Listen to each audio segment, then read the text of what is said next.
आइए मेरे प्यारे छात्रों, आज मैं आपको एक और नई जानकारी दूंगा। किसके बारे में? Part of the sentence. आज मैं सेंटेंस के ही बारे में एक जानकारी दूंगा। ये जानकारी ये होगी कि parts of the sentence, sentence के कितने हिस्से होते हैं, सेंटेंस के कितने भाग होते हैं। आज मैं आपको बताने जा रहा हूँ सेंटेंस के हिस्सों के बारे में। सेंटेंस को कितने हिस्सों में बांटा जा सकता है।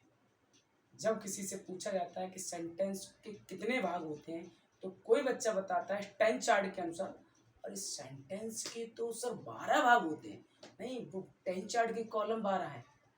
तो कोई बच्चा कहता है नहीं सर, सेंटेंस के तो 3 भाग होते हैं। वो क्या बताना चाहता है? प्रेजेंट, पास्ट और फ्यूचर। वो तो सेंटेंस के भाग थोड़ी है, वो समय है, टेंस के हैं, टेंस के प्रकार हैं, उस सेंटेंस के नहीं है। आज सही जानकारी आपको इस वीडियो के माध्यम से मिलेगी। सेंटेंस के कितने भाग होते हैं, देखिए पार्ट्स ऑफ द सेंटेंस।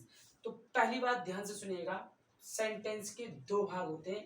पहला भाग मैं अभी समझा देता हूँ, इसके जस्ट बाद में आपको दूसरा भाग समझाऊंगा। सेंटेंस के कितने भाग होते हैं? 2 भाग होते हैं। कोई पूछ ले कितने भाग होते हैं, how many parts of sentence, how many parts of sentence, तो there are only 2 parts of sentence. ठीक है, सेंटेंस के 2 भाग होते हैं। वो कौन कौन से याद कर लीजिए। सेंटेंस का एक भाग क्या कहलाता है? सब्जेक्ट, जो मैं अभी टीच करने जा रहा हूँ। एक भाग और होता है जिसे हम क्या कहते हैं? प्रेडिकेट। सेंटेंस के 2 भाग होते हैं। फिर से सुन लीजिए, सेंटेंस के कितने भाग होते हैं? सेंटेंस के 2 भाग होते हैं। एक होता है सब्जेक्ट और एक होता है प्रेडिकेट। ठीक है, आज हम सीखेंगे पहले तो सब्जेक्ट के बारे में और उसके ठीक तुरंत बाद हम सीखेंगे प्रेडिकेट के बारे में। ठीक है, देखो यहाँ पर लिख रखा है सेंटेंस के 2 भाग होते हैं। कितने होते हैं? 2 भाग होते हैं। एक भाग क्या कहलाता है हमारा? एक भाग कहलाता है सब्जेक्ट, यानी कि सब्जेक्ट। और सब्जेक्ट किसे कहते हैं? वाक्य का वह भाग जिसके बारे में कुछ कहा जाए, ऐसे भाग को हम क्या कहते हैं? सब्जेक्ट कहते हैं। ऐसा भाग क्या कहलाता है? ऐसे भाग को सब्जेक्ट कहा जाता है। ठीक है, अथवा जो वाक्य में कार्य बोले तो काम करे, उसे सब्जेक्ट कहा जाता है। ठीक है, उसे क्या कहा जाता है? सब्जेक्ट कहा जाता है।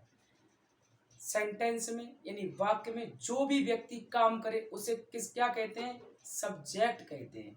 वाक्य का वह भाग जिसके बारे में कुछ कहा जाए क्या कहलाएगा? सब्जेक्ट कहलाएगा। करेक्ट।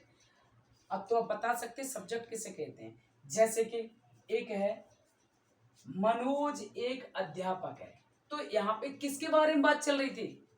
यहाँ पे किसके बारे में बात चल रही थी? मनोज के बारे में बात चल रही थी। यहाँ पे किसके बारे में बात कर रहे थे हम? मनोज के बारे में।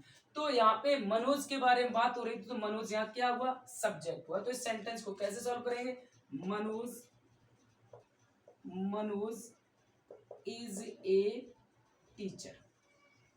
तो इस सेंटेंस में सब्जेक्ट कौन हुआ? मनोज हुआ। क्योंकि किसके बारे में हम बात कर रहे थे?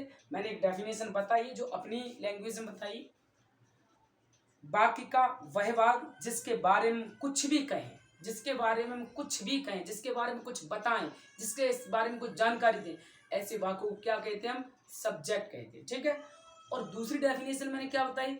वाक्य में जो भी व्यक्ति काम करता है, चाहे वो वस्तु हो चाहे व्यक्ति हो, जो भी काम करे उसे सब्जेक्ट कहते हैं। तो पहले सेंटेंस में देखिए मनोज एक अध्यापक है, हम किसके बारे में बात कर रहे हैं? मनोज के बारे में। तो मनोज यहाँ कौन हुआ? सब्जेक्ट हुआ। ठीक है, ऐसी दूसरा सेंटेंस है रोहित किताब पढ़ रहा है।